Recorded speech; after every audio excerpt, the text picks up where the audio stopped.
Bienvenidos a esto que se llama Dosis Semanal. Lo voy a estar acompañando por la próxima hora para que tengas la mejor información y el mejor análisis para tomar tus decisiones y saber un poco hacia dónde va la República Argentina. Contarte que, bueno, a una semana de las elecciones, La Libertad Avanza arrasó prácticamente en todo el país. Hubo una elección que se revirtió en la provincia de Buenos Aires, que abrió un montón de preguntas en la oposición, donde ya hay fuego interno para ver quién empieza a tener el liderazgo dentro del espacio. El mercado voló, las acciones volaron, el riesgo país cayó, el dólar cayó. Fue muy bien recibido este resultado electoral. Y también hay que pensar la nueva configuración a partir del 10 de diciembre, que va a traer como consecuencia ya lo inmediato. Tengo entendido, me dijeron que van a jurar el 3 de diciembre los nuevos diputados que van a asumir el día 10, para empezar ya a avanzar en los proyectos que tienen como prioridad, que es reforma laboral o modernización laboral, la están llamando, reforma tributaria, y otros proyectos que tienen que ver con el glaciar y la explotación de lo que tiene que ver con nuestra cordillera. Van a estar para ayudarme a entender un poco qué se viene para adelante en materia económica y política. Agustín Echevarne, economista, y Pablo Salinas, politólogo y analista. ¿Qué tal? Bienvenidos. ¿Qué tal? Buenas tardes. ¿Cómo están? Es un placer, un gustazo estar acá. Igualmente un placer como siempre, Agustín y Pablo, que estén aquí en Dosis Semanal. Dos personas que entienden mucho de economía y de análisis político. La primera mirada que me gustaría que me digas, Agustín, en materia económica, bueno, se vio un rally positivo en todos los activos, en las empresas, en el valor de nuestras empresas, a partir del resultado del domingo pasado.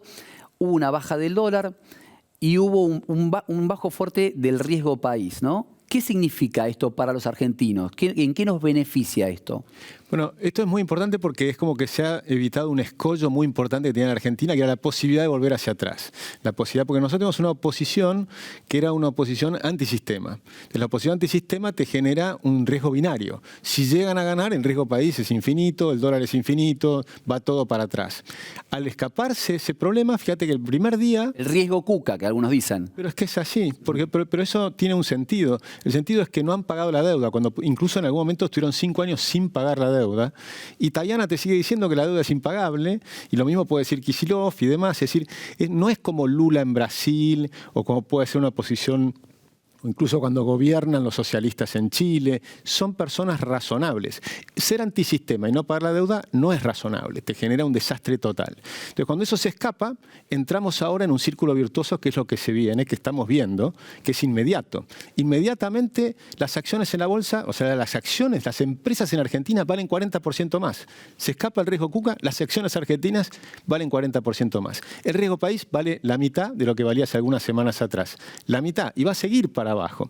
Y es muy importante, la gente tal vez dice, ¿y esto a mí qué me afecta? Eso quiero que le expliques a la gente, porque uno dice, ¿a mí qué me importa que la acción de YPF suba el 50% si yo no tengo un mango para ir al supermercado? Es tremendamente importante. Por ejemplo, YPF, acá que la mencionás, acaba de hacer un acuerdo con Eni, que es la estatal italiana, que va a generar una inversión de 30.000 millones de dólares, que van a ser 50.000 empleos, que va a generar 300.000 millones de dólares de exportaciones de Argentina hacia Europa.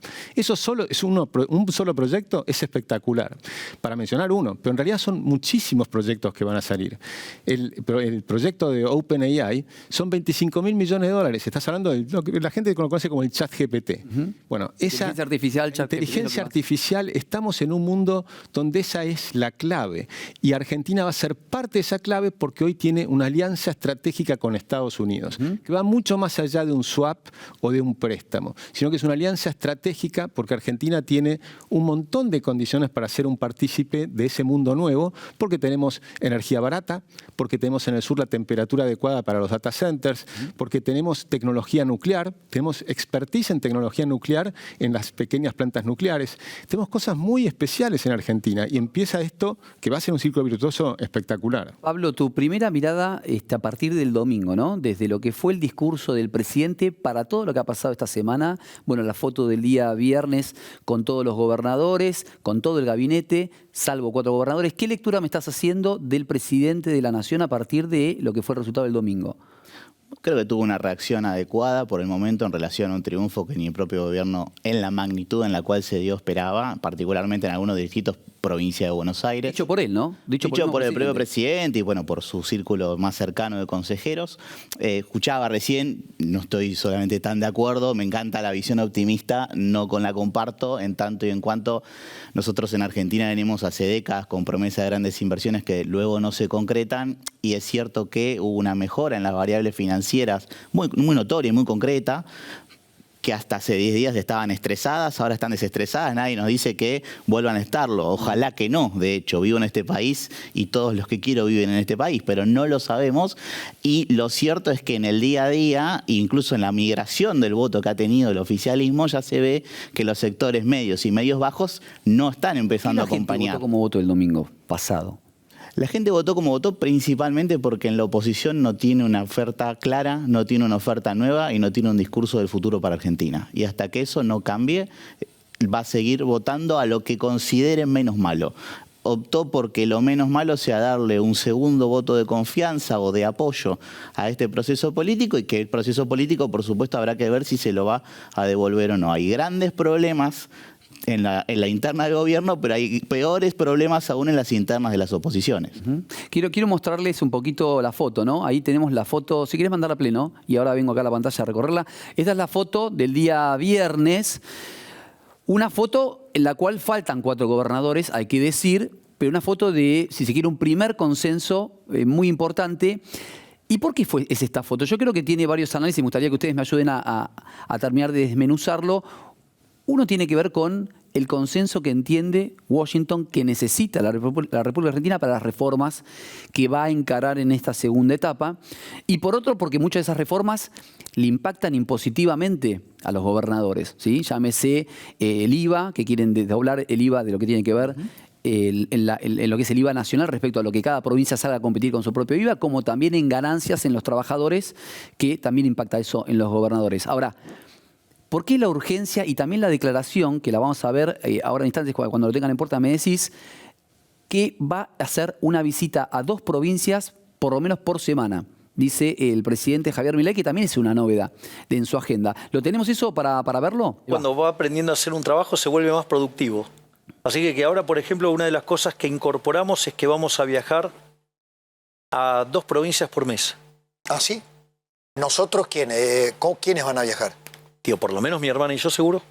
Más, de hecho, estamos pensando en hacer una reunión de gabinete por mes en el interior.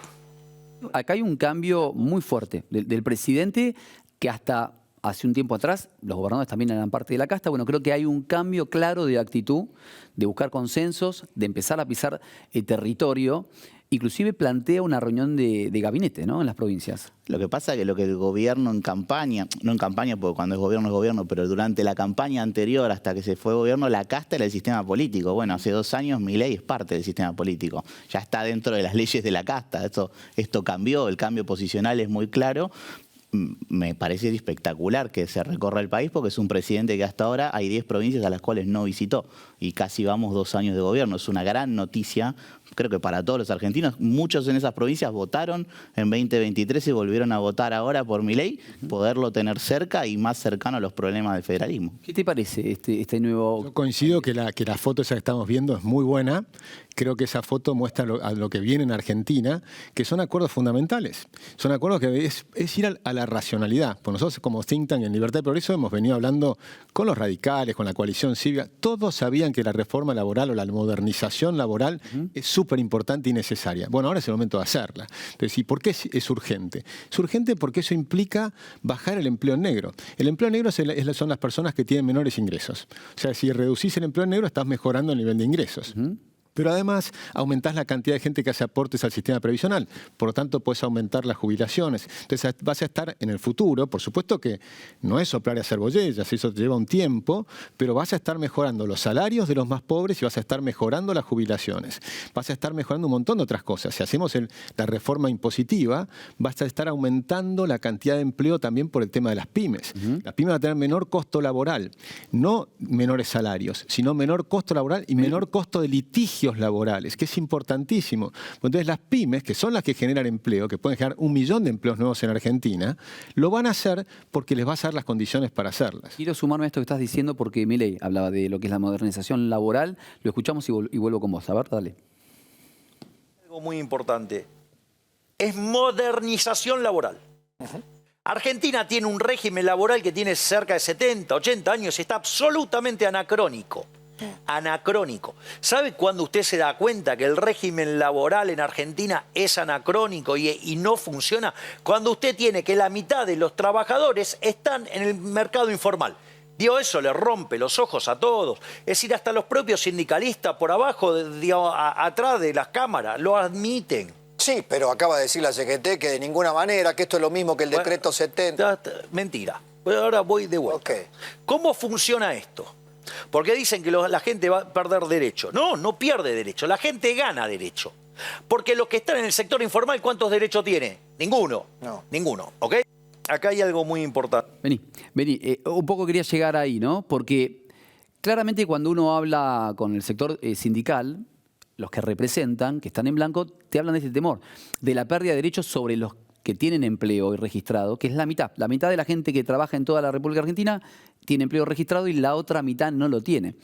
Bueno, muchas veces nos olvidamos de hablar de esa otra mitad que tiene cero derechos. No tiene aguinaldo, no tiene vacaciones, no tiene seguro, no tiene días por falta de salud, digamos, no tiene ningún compensatorio, no tiene absolutamente ningún derecho. Bueno, de esa torta también hay que hablar. Ahora, ¿cómo se le garantiza a los que ya tienen, digamos, todos los derechos adquiridos, que justamente lo dice la palabra, ¿no? Los derechos adquiridos no se tocan? Quiero repasar rápidamente con ustedes algunas de los puntos que van a entrar en discusión. Esto no es así. Van a entrar en discusión, la ley se va a presentar.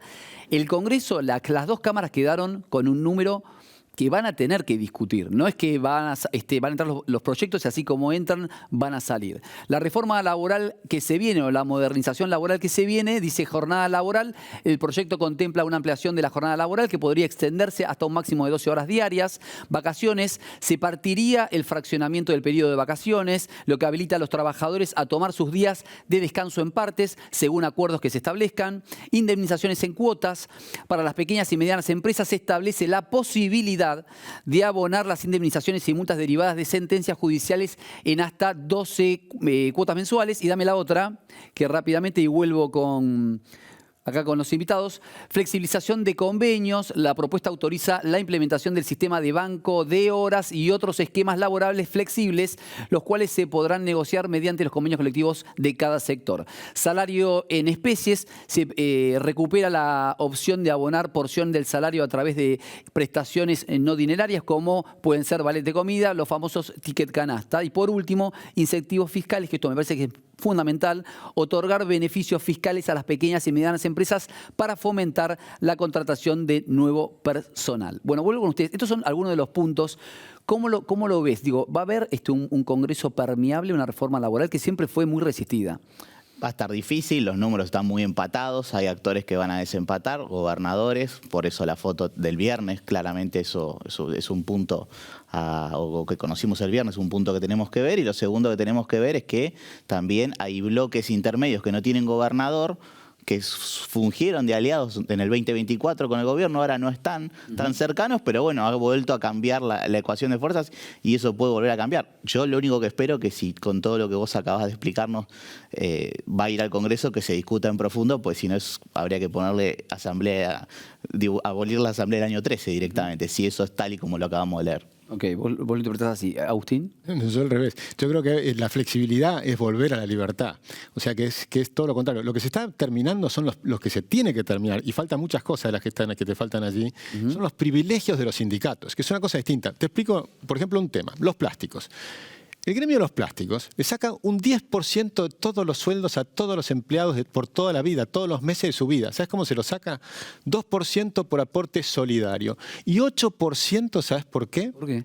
Porque los dan capacitación, aunque no la quieran. Imagínate si vos pagaras de tu sueldo Augusto, imagínate si vos todos los meses de tu sueldo de toda tu vida le pagarías 8% para capacitarte al sindicato. Cuando vos querés capacitarte tal vez por internet, vas a distintos lugares, tenés miles de ofertas distintas, no, ellos te obligan y si no la tomás, te la cobran igual. Agustín, ese artículo era el del DNU que quedó frenado por la justicia, parte de lo ¿no? que quedó. Y otra cosa que hay que hacer, hay que permitir que la gente sea libre, que si quiere aportar al sindicato, perfecto. Y si no quiere aportar al sindicato, que no aporte nada. Y que si no quiere pagar ningún tipo de capacitación al sindicato, que no le pague. Si puede tener la capacitación por ChatGPT, por YouTube, lo que quiera, que lo haga. Los chicos se están educando permanentemente y además hoy la capacitación es verdad que puede durar toda la vida, pero en distintas cosas. Y te aseguro que los sindicatos no son los mejores que te pueden dar capacitación de ninguna manera. Las propias empresas te dan capacitación y no te la cobran. Entonces, es decir, hay que dar libertad a la gente, no privilegios a los sindicatos. Lo que resta del año, ¿no? ¿Qué noticias económicas fuertes tenemos de acá a diciembre o enero? ¿Y qué expectativas económicas tenés? Digo, hay un dólar entre bandas que se va a sostener. Se va a sostener, va a andar fenómeno. Yo creo que vas a tener ahora, va a seguir bajando el riesgo país. Por supuesto no va a ser en línea recta, tenés algún salto, puede haber. Pero esto va a seguir Dentro de hacia la abajo. banda, debería ser. Sí, desde ya, pero me refiero al riesgo país, que es importantísimo. Porque otro tema del riesgo país que es interesante para que la gente vea cómo le pega en su bolsillo, es que te bajan las tasas de interés. Y al bajarte las tasas de interés, el costo del crédito es menor. Las pymes tienen mayor capacidad para poder financiarse, para poder incorporar una máquina nueva y un trabajador nuevo. Es decir, el que está consumiendo tiene crédito al consumo. El que quiere comprar un auto va a ser más barato porque las cuotas van a ser menores, pues los intereses son menores. El crédito hipotecario que estaba frenado estos últimos meses se va a volver a expandir. Bien. Es decir, viene una rueda... Es un optimismo importante para lo que queda de acá a fin de año. Para los próximos años, para los próximos años. Para los próximos años. Para el cierre, quiero que me ayudes un poquito. Cristina Fernández de Kirchner le colgó el botín de haber perdido a Axel Kicillof. Hizo una carta y tenemos un fragmento y me gustaría que me ayudes a analizar, ¿no? Si es tan así o pensás que no. Todos los gobernadores peronistas, bueno, ahí describe quiénes, la excepción de lo ocurrido en la provincia de Buenos Aires, obedece a un error político al equivocar la estrategia electoral, decidiendo el desdoblamiento. No lo digo con el diario del lunes, como suelen hacer los expertos y analistas, entre comillas, lo dijimos públicamente el 14 de abril cuando, ante la decisión del gobernador de desdoblar la elección provincial, como presidenta del PJ Nacional, instruía a mi fuerza política en la legislatura bonaerense a desistir del proyecto de ley de concurrencia electoral que tenía como objetivo que los bonaerenses votaran una sola vez para no olvidar los refuerzos en las elecciones separadas por apenas 49 días. Además, en privado, también sostuve que adelantar las elecciones en la provincia de Buenos Aires era muy riesgoso tanto por su peso electoral y su valor simbólico, como por si se perdía iba a tener un efecto devastador para el peronismo a nivel nacional y si se ganaba iba a producir un efecto balotage que permitiría reagrupar todo el voto antiperonista para las legislativas de octubre. Digo, claramente los intendentes en esta no jugaron. Y si lo analizamos desde esa lectura, tiene parte de razón en función No al estoy de análisis. acuerdo, porque ¿Vos pensás que sí jugaron? en la provincia de Buenos Al haberse Aires, garantizado ya sus consejos deliberantes, vos sí jugaron igual. en la elección provincial votan extranjeros que en la nacional no votan. Cuando vos deflactás entre lo que falta escrutar, los extranjeros que no votan y los que votaron en septiembre, lo que le ocurre al peronismo es que en septiembre tocó su techo. Vuelve a repetir casi con los mismos votos ese mismo número, pero con mucha más participación electoral y muy volcada a uno de los polos en los que hoy estamos en Argentina. Claro que la diferencia es mucho más. Por eso no hay que ver las elecciones nunca en porcentajes, sino en cantidad de votos, porque vos ahí... Pero sí que todos los que se sumaron prácticamente votaron a Libertad Avanza. En una enorme medida. Realmente para que ese número tienen que prácticamente todos tuvieron que ir a votar ahí. Unos cuantos, por supuesto, puede haber, y lo he hecho trabajos de donde vos ves que hay municipios en más o en menos, algunos que sacaron más votos, otros que sacaron menos votos, pero no tenés ahí cómo levantar el dedo y decir los intendentes no jugaron la elección. Eso sería un poco injusto.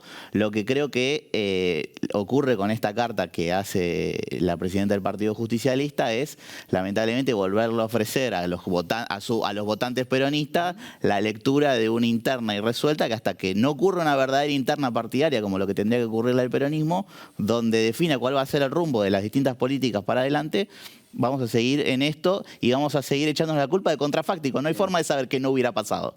Muchas gracias, Pablo. Pablo Salinas, politólogo y analista. Muchísimas gracias. Y Agustín Echevarren, como siempre, economista. Tengo un consejito. Mirá.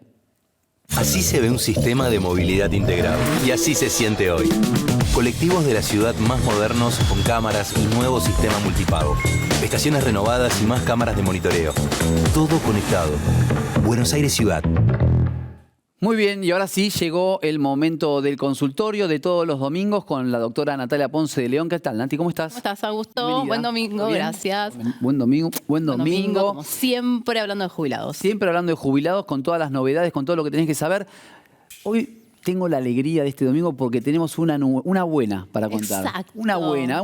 Muchas veces no podemos contar una buena. Hoy hay una buena. Hoy hay una buena, se vienen beneficios. Viene un beneficio, ¿no? Para exactamente, jubilados. importante para la gente que vive en Capital Federal porque hay un lanzamiento de un programa para poder, bueno, este no es de los subtes, pero también es de subte, este es para los supermercados. Para tener Supermercados y descuento. farmacias. Ahí está, hasta 120.000 pesos en descuento podés acumular en tu haber. Es decir, si vas a comprar, está en la página también cada supermercado con cada descuento que tiene y sobre qué productos, podés acumular un 30% de descuento. Esto aplica y se transforma en 120.000 pesos más por mes, que está bueno para el Es un jubilado. montón. O sea, el tope que tenés para ahorrarte 120.000 pesos por mes en compras de supermercado, alimentos, productos de limpieza, todo lo que necesites, y en farmacias, que la pregunta que yo tengo que no sé, digo, es, ¿esto es con pago? ¿Y después se reintegra o es con algún banco en particular? En algunas cosas te hacen descuento en el momento y otros te reintegran en unos días. Así que tienen que estar ahí atentos que el reintegro sea en el Preguntando. momento. Claro, exactamente. Y algunos aplican en el momento y algunos te van a ir reintegrando en unos días. Pero está bueno porque finalmente lo vas a terminar viendo y cómo ayudar al jubilado todo lo que sea. ¿Qué te parece? O sea, sobre una jubilación con bono de cercano a los 400.000 pesos, que te puedan reintegrar 120.000, es Es muchísimo. un montón, es un muchísimo. 30%, es un Casi un montón. 25%. Claro, porque es obviamente haciendo la cuenta que si gastaron sobre el total que cobran. También hay algunos casos que, bueno, por ahí alquilan, tienen para luz, gas y, bueno, no les da para comprar todo y no tienen el total descuento, pero lo que puedan consumir van a tener casi un 30% de Bueno, arrancamos con esa buena. Nos metemos rapidito porque arranca noviembre. Sí, y el arranca calendario de pagos que siempre damos. Exacto, están todos ¿Cómo va a esperando ser? para saber las fechas. Comienza la terminación 0 en 10, terminación 1 en 11, 2 en 12, 3 en 13, 4 en 14. Y luego terminan 5, la terminación de DNI cobra el 17 de noviembre, los que terminan en 6 el 18, los que terminan en 7 el 19, los que terminan en 8 el 20 y los que terminan en 9 el 21. Y ahí terminamos con los que cobran la mínima. Perfecto, que van a estar con el aumento del 2%, ¿no? Exactamente, que aplicó para el aumento de este mes de noviembre. Muy bien, nos metemos ahora sí en el consultorio. Nos escribiste toda la semana al 11 39 06 15 11, 11 39 06 15 11, y ahí te respondemos. La primera consulta del día es de Fabiola. Soy madre de 7 hijos, ¿puedo pasarme a jubilación? Bueno, Fabiola, sí podés pasarte, además te conviene, porque viste que las pensiones no contributivas, como lo es la madre de 7 hijos, siempre están con un miedo a que se les quiten, así que pasás a jubilación, ya te queda un beneficio más noble, tenés PAMI también, que a veces suma, y también es compatible con otro beneficio, por ejemplo, si tenés que cobrar una pensión. Así que conviene, se podría, habría que hacer algunas cuentas, qué edad tenés exacta, si es a los 60, tenés que tener los 7 hijos y algo de aporte porque no está vigente la posibilidad que te descuenten por mes de tu jubilación. Muy bien, a ver, otra consulta que nos han enviado. Ana, en este caso, iba a trabajar, me resbalé en la calle y me fracturé. La ART no quiere hacerse cargo y ahora, ¿qué hago? Pregunta. Bueno, Ana, hay que reclamar. ¿Por qué? Porque tenés que hacer el primero el reclamo al empleador para que avise a la ART te tiene que atender, más luego te tiene que indemnizar por el daño que te haya quedado. Hay que ver de qué trabajabas, sabes que el servicio doméstico ahora tiene también ART, así que los que trabajan de eso, además de poder hacer la jubilación, porque deberían de estar en blanco y acumulan los aportes, para eso también tienen ART y lo pueden reclamar. Muy bien, ahí nos escriben al 11 39 06 15 11 y te leemos. Andrea, tengo 54 años sin aportes, ¿me pueden realizar la compra de aportes? Sí, eso está buenísimo. Eso También sigue, está, eso sigue, ¿no? eso sigue vigente por ahora, así que aprovechenlo. Yo sigo, viste que en diciembre viene una reforma, Claro. así que hay que aprovechar lo que está ahora. Varios puntos a tener en cuenta. La gente que me llama mucho, que de repente tienen los 60 o los 65, están trabajando en relación de dependencia, tienen casi la totalidad de aportes para jubilarse. y no saben si tomar la decisión. Empiezan, no sé, si ahora o esperar un poco más. Bueno, creo que es un buen momento. En todo el mundo se elevó la edad jubilatoria. Argentina no va a ser, no va a quedar fuera de eso, así que... No te duermas. No te duermas. Básicamente, no Si te pensás duermas. que tampoco, porque hay gente que no quiere dejar de trabajar ya, pero tampoco quiere trabajar hasta los 65 a la mujer o hasta los 70 a los hombres, bueno, es un buen momento para tomar la decisión. Y también la gente que tiene insalubridad en los aportes, viste que se jubilan antes chofer, claro. maestras, cámara fría rural, bueno... Empleados de la construcción. Empleados de la construcción quieren como igualar todo el sistema, que queden todos a la misma edad jubilatoria. Así que también, si tenés ganas de jubilarte, Avivate. aprovechar de hacerlo antes. Muy bien. A ver, dame otra. De Lore ahora. Mi papá falleció y estaba jubilado. ¿Puedo pedir la pensión para mi mamá? Sí, Lore, ahí es muy importante saber dos cosas. Si estaba jubilado, va a pasar directamente para tu mamá. Obviamente hay que hacer el trámite para que eso suceda. Y hay que ver si estaban viviendo juntos. Muchas veces estaban casados y separados y ANSES no las otorga. Después hay que hacerlas judicialmente, pero es importante tener los domicilios iguales y toda la O sea, documentación. si están separados, igualmente, no divorciados, separados, igualmente le corresponde. Si están separados y tienen distinto domicilio, ANSES nos las da. Ah, no las da. Hay que judicializarlo. Ah, mira, yo pensé que si estabas divorciado, inscripto el Menos. divorcio. No, ahí ya sé, pero inscripto el no. divorcio. Pero ya separados. No, porque no están salvo bien. que haya quedado el mismo domicilio, pero si no tienen el mismo domicilio, Ok. no. Ok, bueno, ahora Beatriz nos consulta, tengo 64 años, 22 años de aporte, ¿podrán realizar mi jubilación? Bueno, Beatriz, súper sí. Le faltan 8 años de aporte, ahí hay que luchar un poquito. ¿Cómo 8 años de aporte? No, 64. Sí, pero tiene 22 de aporte. Perdón. Ay, Para tener no me 30. corrijas, Augusto. Escuchame, hace 20 años. Es domingo, estoy como, viste, Está muy relajado. entendido, no, podía ser igual. Lo que pasa es No, que sí. ella tiene más de edad, eso es lo que suena raro. Como dijiste, hay algo que es extraño que tenga 22 años y no se haya jubilado a los 60. Pero ¿qué pasa? No lo hizo en su momento y ahora está complicada porque le faltan 8 años. De esto también se va a hablar en la reforma, de lo que es la proporcionalidad de aporte. Vos fíjate esta mujer que no se podría jubilar, salvo buscar alguna artimaña para poder hacerlo, pero de base no se podría, y tiene 22 años de aporte y no tiene derecho a jubilación. Y puedes pasar a una PUAM que es un 80% de la mínima. Y quizás esos 22 años sean de banco y le da una jubilación de 2 Enorme, millones, claro. pero no la puede hacer. En cambio, si aplican una ley por proporcionalidad para la jubilación, ella se podría jubilar con 22 años de aporte proporcionalmente. Por ahí no cobrar Eso 2 es una millones. posible reforma, decís Es vos. una posible reforma. Y en este contexto, ella, ¿cómo hace? ¿Se puede hacer algo o no puede hacer nada? Prender un par de velitas, pero bueno, por ahí algo se puede hacer. Claro, se puede hacer. Sí. Bueno, le escribís ahí al 11 39 06 15 11 a Nati y te lo resuelve de alguna manera. Adela, tengo una PUAM, ¿me podré pasar a una jubilación? Bueno, de la con PUAN a jubilación, para pasar de PUAN a jubilación tenés que tener 30 años de aporte. En este momento no hay moratoria que te lo permita, sobre todo en las edades. Si ya tenés una Comprar PUAN, es y que tenés comprar, o si ya 65. tenés asignada la PUAN, ya está cerrado el tema. Lo que pasa es que tenés una PUAN, tenés 65. Si tenés 65 ya no puedes comprar porque ya tenés edad jubilatoria. Todos los que quieran comprar para tener jubilación lo tienen que hacer antes de la edad jubilatoria. Bien, Si no, clarísimo. quedan fuera. Dame la última, de Elena. Doctora, perdí el trabajo que tenía en negro, aclara. ¿Puedo comprar aportes? Tengo 60 años. Ay, me encanta. Me encantaría que me hubiera llamado un poquito antes.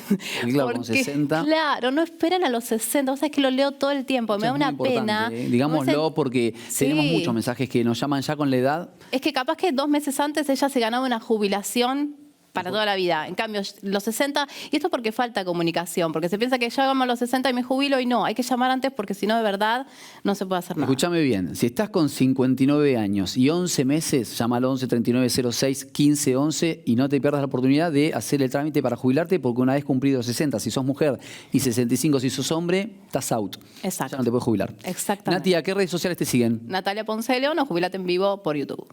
Gracias, Nati. A vos, Genial. Augusto. Tenés que ir a visitar FC Hogar y Deco a 20 metros de Capital Federal. Te esperan más de 10.000 metros cuadrados con las más amplias ofertas de mesas, sillas, sillones, sofás, muebles de exterior, electrodomésticos, decoración, bazar y mucho más. Mirá.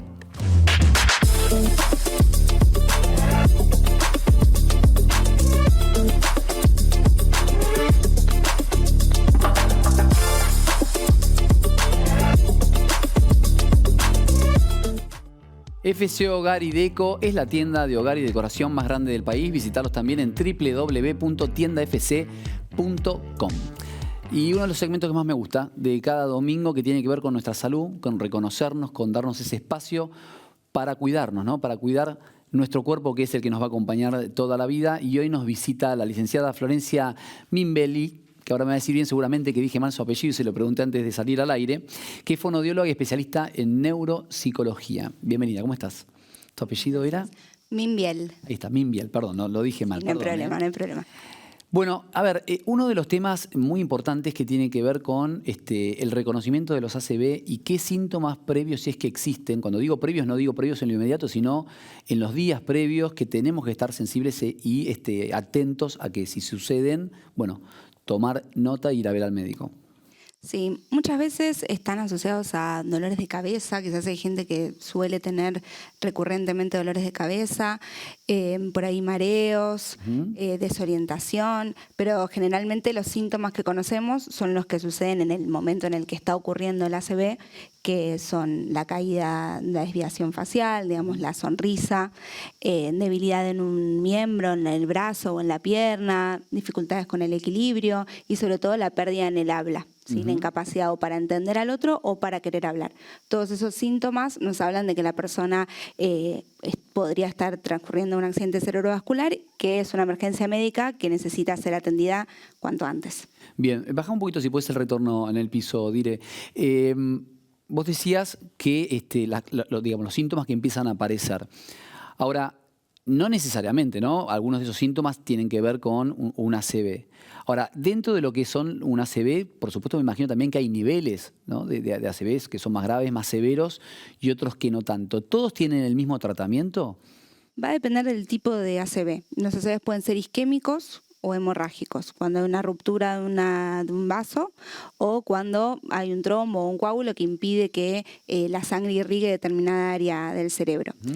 Siempre va a depender de qué tan grande sea ese ACV, que tantas áreas del cerebro se vean afectadas y así van a ser las secuelas. Si el ACV es más extenso, la secuela va a ser más compleja que si el ACV es más pequeño, como sucede con los ACVs transitorios. Bien, ¿cómo se empieza a rehabilitar el habla, si es, digamos, la parálisis de parte de un miembro, o a veces es todo el cuerpo medio cuerpo entero? ¿Cómo es la rehabilitación? ¿Los tiempos generalmente son todos los mismos? ¿Depende de cada paciente? Sí, por lo general cuando el paciente tiene un ACV, si la secuela es bastante grave, va a tener complicaciones motoras y también cognitivas y del lenguaje, ¿no? O puede ser cognitivas o del lenguaje. Y en general nosotros lo que hacemos es trabajar de forma interdisciplinaria, no trabajamos únicamente la fonoaudióloga, sino también un equipo de kinesiólogos, terapistas ocupacionales, psicopedagogas también, neuropsicólogos, coordinados por médicos y según cuál sea la secuela que tiene el paciente es cómo comenzamos a trabajar. En cuanto a los tiempos, en realidad cada ACV se comporta distinto y en cada persona evoluciona de forma distinta. Siempre hay una recuperación espontánea que sucede en los primeros días en el que la persona se está recuperando y que probablemente continúe internada. Y después sí, nosotros necesitamos trabajar de una forma que se llama neuroplasticidad para poder volver a que esas redes se vuelvan a conectar o buscar alternativas para llevar a cabo ciertas tareas. Uno puede esperar la mejoría entre los primeros 3 meses o 6 meses. Bastante pronto. Sí, Bastante pronto. Sí. Hay una edad, viste, hay algunos estudios que uno dice, por ejemplo, en el caso de los hombres, a partir de una edad uno se tiene que hacer o una colondoscopía o se tiene que hacer no sé, diferentes estudios que te caen por edad. En el caso de la ACV, uno tiene que hacerse algún estudio determinado a partir de una edad como para ver cómo están en valores o no sé, en el análisis de sangre o no. Lo que hay que hacer es controlar los factores de riesgo. Los factores de riesgo cardiovascular como la presión, el colesterol, la diabetes, también el tema de... siempre, digamos, no a partir de una edad. No, siempre. Eso siempre. Siempre porque de hecho cada vez estamos recibiendo personas que sufrieron accidentes cerebrovasculares cada vez más joven. Antes pensábamos que era más a partir de los 65 y en estos últimos años yo recibí pacientes entre 40 y 50 años por lo cual está bajando un poco la edad. Y eso también ¿Qué se asocia? Y tiene que ver con el sedentarismo muchas veces, con el estrés, con quizás los malos hábitos alimenticios que pueden llegar a tener algunas personas. Entonces, todo eso es un combo que puede predisponer a que la persona sufra un accidente cerebrovascular, sobre todo si además hay otros factores de riesgo como la hipertensión, que es el más frecuente. Y ahí me haces entrar en cómo prevenimos para tener una buena salud cerebrovascular, justamente. Hay hábitos que son recomendables, que si uno los hace, por supuesto, baja fuertemente las probabilidades de tener una ACV. Podría ser, siempre va a depender de cada persona, hacer chequeos médicos de forma periódica, sí. También, bueno, alimentarse de una forma saludable, descansar, tratar de regular el estrés, que es bastante Eso es complicado. lo más difícil, que te lo dice el psicólogo, Sí. vos tenés que regular el estrés. Bueno, Sí. dame una tuerquita, algo para bajar el volumen, Sí, no sé, ¿no? Es muy complejo. difícil, pero sí, tratar de realizar actividad física, comer de forma saludable, mantener también cuestiones sociables también con otras personas, ¿no? Juntarse con amigos, mantener todo eso ayuda a que uno se encuentre más activo. Estaba Pero leyendo no un poquito necesariamente acá, lo previene. digo, cuando uno entra, ¿no? Porque hay mucha gente que por ahí está pasando por esta situación familiarmente, digo, no en forma personal. ¿Cuáles son los estudios? Uno entra con una ACV, vamos a suponer severo, a un hospital. ¿Cuáles son los primeros pasos? ¿Qué estudios son los primeros que te hacen? ¿Y que has internado? ¿Cómo es esa secuencia? Sí, el paciente entra a emergencia, es una emergencia médica que tiene que ser atendida cuanto antes para evitar justamente secuelas más severas. Principalmente lo atiende un médico. Un médico que se encuentre en la guardia, por lo general dependiendo del tipo de ACV que tenga el paciente, pero siempre se realiza una tomografía para ver qué tipo de ACV tiene y en función de eso es el tratamiento médico que se lleva adelante. Perfecto, clarísimo. Ahí vemos imágenes de todo lo que hay que estudiar, ¿no? Como para garantizar que después la recuperación, por supuesto, sea la mejor posible. Yo tengo casos de gente conocida que ha tenido ACV y que lo han tenido hace años, hoy están perfectamente, hablan perfectamente y demás. Ahora, ¿qué me puedes decir de las afasias? Bien, bueno, justamente yo soy fonoaudióloga y nosotras lo que nos encargamos principalmente cuando una persona tiene un ACV es de rehabilitar el lenguaje. ¿Sí? La afasia es una dificultad para poder comunicarse. Podemos pensar el lenguaje como si fuera una silla con 4 patas, donde de un lado tenemos la comprensión, la expresión, la lectura y la escritura. Entonces, en una persona esto puede estar afectado todas esas patas, por así decirlo, algunas de las mismas, claro, pero todo eso de alguna forma va a generar dificultades en la comunicación. Y si nosotros pensamos que el lenguaje está sumergido en todo nuestro contexto diario, porque la verdad que ahora nosotros para hablar estamos usando lenguaje, si yo salgo, me tomo un colectivo, tengo que hablar con alguien, hablo en lenguaje, incluso cuando voy a un restaurante y me traen la carta está en palabras, entonces está en tantas cosas que para nosotros es totalmente natural y no pensamos en que una persona puede llegar a tener dificultades para procesar eso. Sí, también algo que es importante destacar es que las personas que sufren afasia, que tienen afasia, no tienen afectada su inteligencia. ¿Sí? Quizás no logran comprender el lenguaje o no logran comprender todo, pero muchas veces saben lo que quieren decir, pero la dificultad está en encontrar las palabras para poder comunicarlo. Claro. Es como si tuviéramos esa sensación de que tenemos una palabra en la punta de la lengua y no que nos es sale. Súper molesto, que nos pasa sí, claro, todo el tiempo, pasa. todo el día, pero bueno, en el caso de ellos es todo el tiempo, ¿no? Cada vez que quieren decir algo. Porque digo, después de una ACV tal vez se hace ciertas lagunas, ¿no? De lo que tiene que ver con el lenguaje y por ahí las palabras que uno quiere buscar termina no encontrándolas. Sí, en las afasias... Se puede volver a reconstruir esa red neuronal como para poder conformar de vuelta el vocabulario que uno por ahí tenía previo a la ACV? Sí, va a depender de qué tan grave haya sido ese ACV, qué tan extenso, y también esta variabilidad que hay entre las personas que tienen afasia. Algunos quizás no simplemente no puedan hablar, pero sí puedan comprender, otros por ahí tengan afectadas ambos aspectos, otros quizás no puedan leer, no puedan escribir, por lo tanto siempre es importante hacer una evaluación fonobiológica específica que permita determinar cómo es el perfil que tiene ese paciente y orientar un tratamiento personalizado para esa persona. Hay casos donde sí se logran recuperar, probablemente los que logran recuperarse de forma íntegra son aquellos ACVs que fueron más pequeños o que quizás también se inició con una rehabilitación más temprana, pero tenemos que es una secuela muy difícil y que permanece en el tiempo también, y hay que aprender a convivir con eso y a que también el resto de su familia, sus amigos, ¿no? Que logren como integrar a esa persona. Florencia, muchísimas gracias. Bueno, muchas gracias. Licenciada, ¿dónde la pueden ubicar? Ahí veo un Instagram, pero me gustaría que lo digas. En el Instagram, que es @reapfasia, y si no también mi mail, que es lic de licenciada, florenciamimiel@gmail.com. Muchísimas gracias. Te cuento un consejito a vos. Estamos atravesando tiempos difíciles. Si necesitas efectivo, tengo la solución. Anda a Cabildo 2114, donde podrás vender oro, alhajas antiguas, brillantes, relojes importantes a precio internacional. Entonces, acordate, donde respetan el valor de tus afectos. Mirá. Cabildo 2114, Cabildo 2114, Cabildo 2114, compramos oro, alhajas y relojes. Cabildo 2114, donde respetan el valor de tus afectos. Momento de mano a mano. Hoy nos visita un influencer libertario, ¿sí? Yo te diría que ya una estratega de parte del gobierno de Javier Milei. Maneja su cuenta de TikTok, joven, muy joven, estudiante de abogacía y economía. Arrancó hace muchos años atrás. Veía hoy una foto antes de venir acá al programa. Vi una foto con Mauricio Macri, era un pibito, tenía, no creo que 18, 19 años, pero siempre enfocado en las ideas de la libertad, que las interpreta y las defiende de forma muy aguerrida. Estoy hablando nada más y nada menos del señor Iñaki Gutiérrez. ¿Qué tal? Bienvenido. Muchas gracias por tenerme, por recibirme. ¿Cómo estás? Bien, muy bien, contento.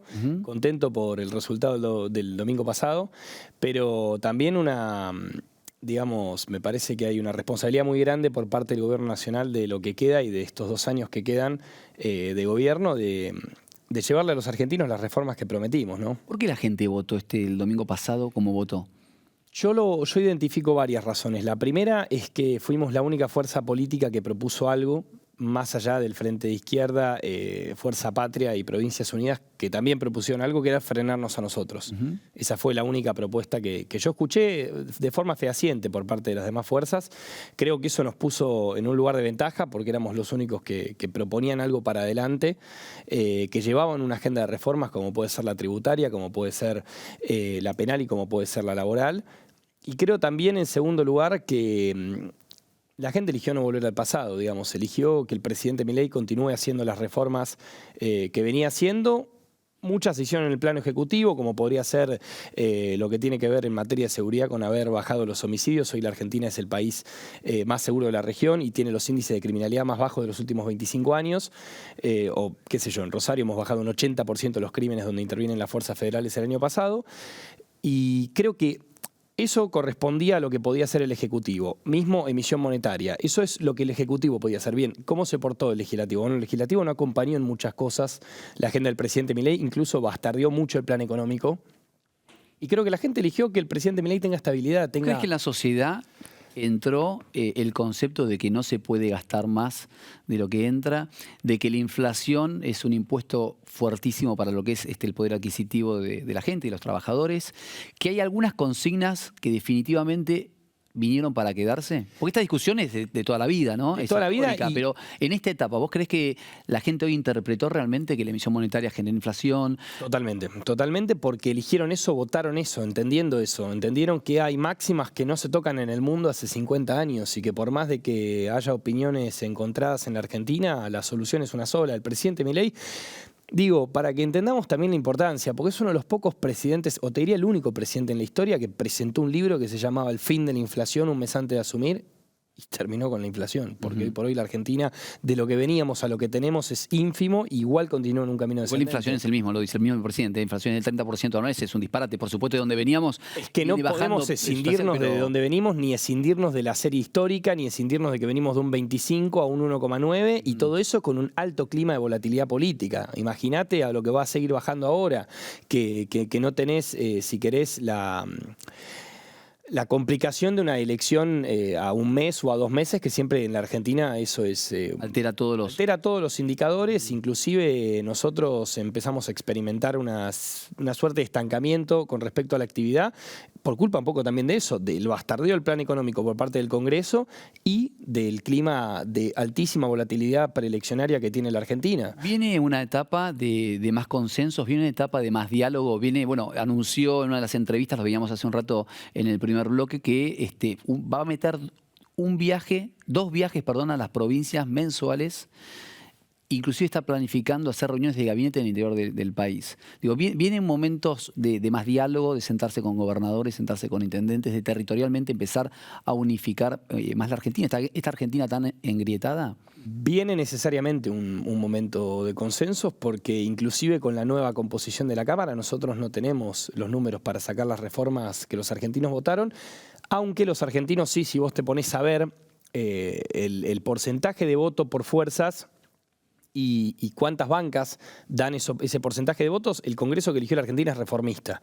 La Argentina eligió 80 diputados que prometían reformas en campaña. Reformas del estilo La Libertad Avanza. 64 La Libertad Avanza y 16 entre 7 Provincias Unidas y algunos otros partidos provinciales que prometían acompañar esas reformas en caso de que el gobierno las presentara.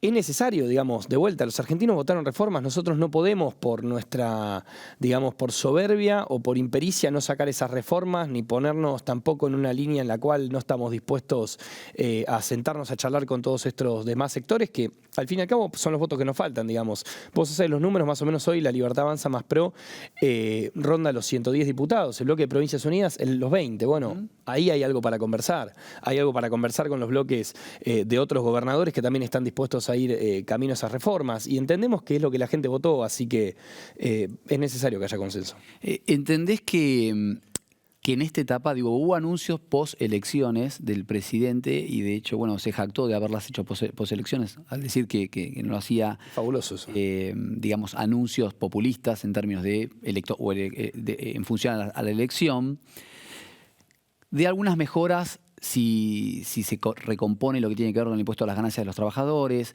de algunos reintegros para los jubilados, de algunas mejoras para todo lo que tiene que ver los prestadores de servicios de discapacidad, bueno, entre otras cosas.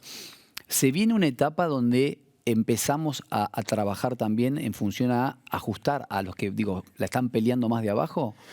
Más que ajustar, a empezar a devolverles un poco el superávit que hay. En el caso de la salud y en el caso de los prestadores médicos, o peor, en el caso de la salud y de los hospitales públicos nacionales, se aumentaron las partidas en 35.000 millones de pesos, 35.320 millones de pesos, y en el caso de la discapacidad hubo un aumento del 35% en 3 tramos. Y del 29 al 35 dependiendo, ¿no? Del 29 al 35 dependiendo, pero en 3 tramos.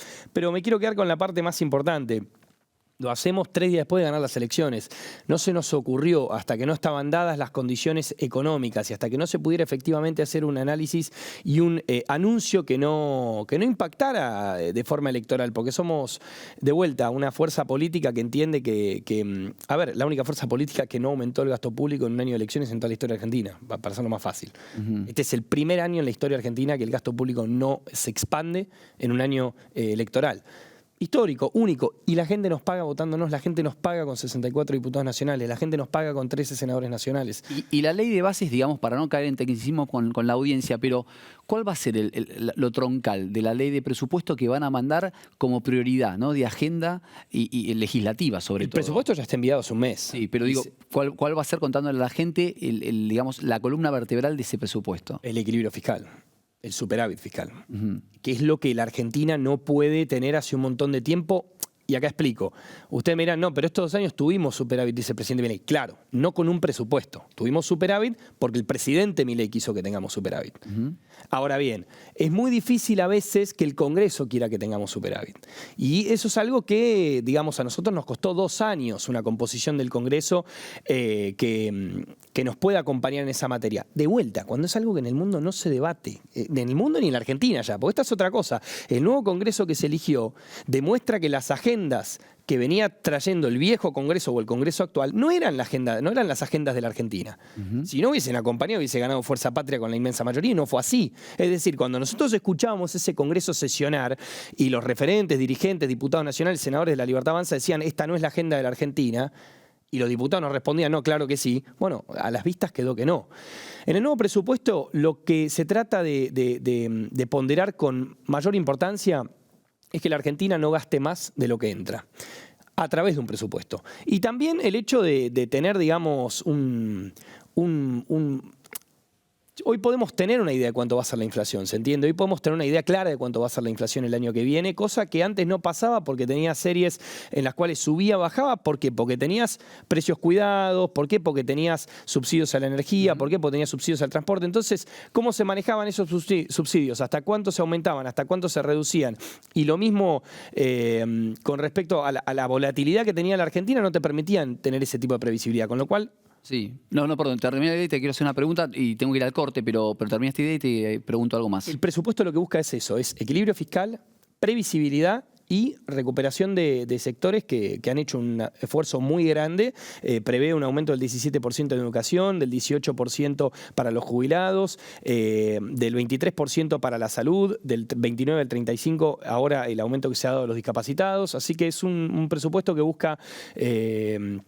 devolverle a la sociedad un poco del esfuerzo que hizo. Cortito, tenemos que ir a un corte, pero cuando le preguntaron acerca del nuevo gabinete, el presidente habló justamente y tira en la mesa a los gobernadores, entendiendo, lo que yo interpreté, es que en esa apertura de lugares, si se quiere, dentro del gabinete y en la necesidad de obtener consensos, tal vez surjan nombres propuestos por gobernadores, ¿no? En esto de dialogar.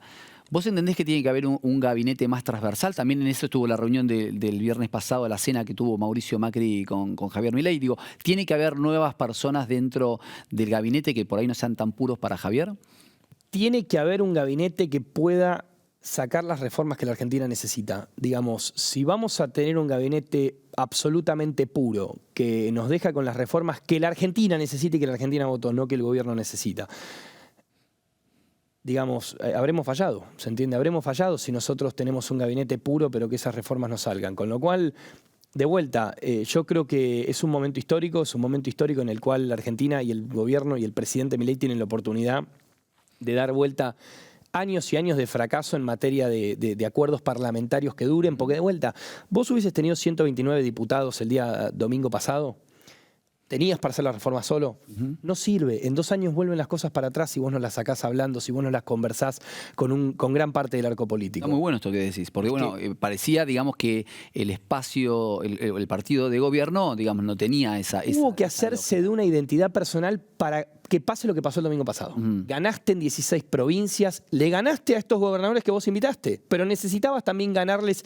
para que se definiera cuál era el esquema que tenía que tener esa reforma. El liderazgo hoy, ¿no? También. ¿Cómo? El liderazgo más que nunca hoy. Bueno, ¿me entendés? Hay debates que hay que darlos y hay momentos en los que hay que parar esos debates y dar otros. Bueno, el gobierno nacional hizo una campaña en la que buscó construir. Las demás fuerzas destruir. Ganamos. Ganamos, nos sentamos con la mayoría de esas fuerzas políticas para construir. Regalame un minuto que tengo un corte y volvemos. Dale, ya venimos, dale.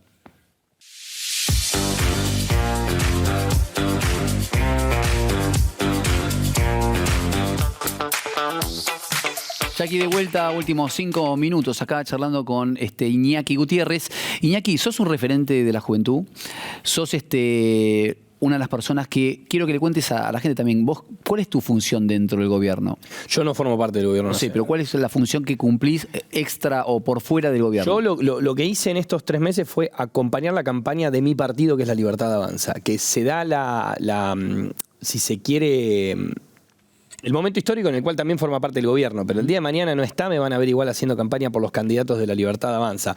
Yo lo que hice fue acompañar de vuelta a los candidatos del presidente Milei en todo el país a La Libertad Avanza como partido a nivel nacional, porque creo que el presidente Milei necesitaba estas herramientas. Desde un lugar de militancia sería. Militancia. Yo no cobro un sueldo, no formo parte de reuniones que tengan... ¿El TikTok del presidente? El TikTok es de Javier Milei. Es de Javier Milei. Porque yo lo empecé a manejar cuando él era ciudadano, lo manejé cuando fue diputado, lo manejo ahora que es presidente, y el día que deje de ser presidente lo voy a seguir manejando. Okay. Es una red social de Javier Milei, que es presidente de la Nación. Pero es una red social personal, no es...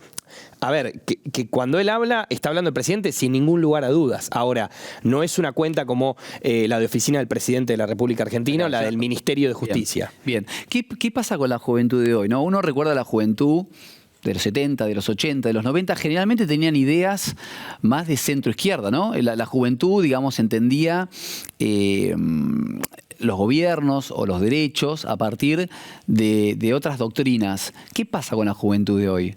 Bueno, que tenemos ChatGPT y celular y podemos ver cómo terminaron todas esas ideas. Y las podemos ver bien claras, digamos. Cuando hablábamos en el 2023 que había 70% de pobreza infantil, que el dólar había pasado de 60 pesos a 1.350, que la inflación había pasado de un 40% interanual a un 250% interanual con un acumulado de 1000%, que la deuda pública había aumentado en 100.000 millones, que se seguían aumentando retenciones, que se seguían aumentando impuestos, que se seguían aumentando los controles de precios y los precios no paraban de aumentar, dijimos, bueno, che, acá algo está fallando, digamos. No puede ser que tengas 15, 20, 30, 40, 50, siempre escuchaste a tu viejo decir que esto no cambia más. Bueno, hay que buscar una manera que esto cambie y por supuesto quien encarnó las ideas, el sentir y la lucha, porque al fin y al cabo Javier lo que ha hecho es ponerse todo este proceso y este proyecto en la espalda. Bueno, fue él y entonces para nosotros fue muy clara la decisión. Te voy a pedir una opinión personal, sé que todos son muy respetuosos de las decisiones del gobierno, pero me gustaría que si vos me la puedes dar. ¿Entendés que a los que arrancaron el proceso de la batalla cultural, cuando no era Javier presidente y demás, también habría que integrarlos así como están, digamos, con esta apertura en esta etapa de gobierno a sumar? ¿O pensás que no necesariamente deberían de formar parte, no digo parte de gobierno, pero sí como vos por ahí que estás dentro de la militancia, que estás acompañando? Pero eso es una decisión de ellos. Pero ¿qué mirada tenés vos? ¿Vos crees que lo que te quiero decir es que hay que sumar? Yo creo que el que no está por cuestiones personales propias. O quiere más de lo que están dispuestos a darle, o cree que necesita o es merecedor de un lugar mejor.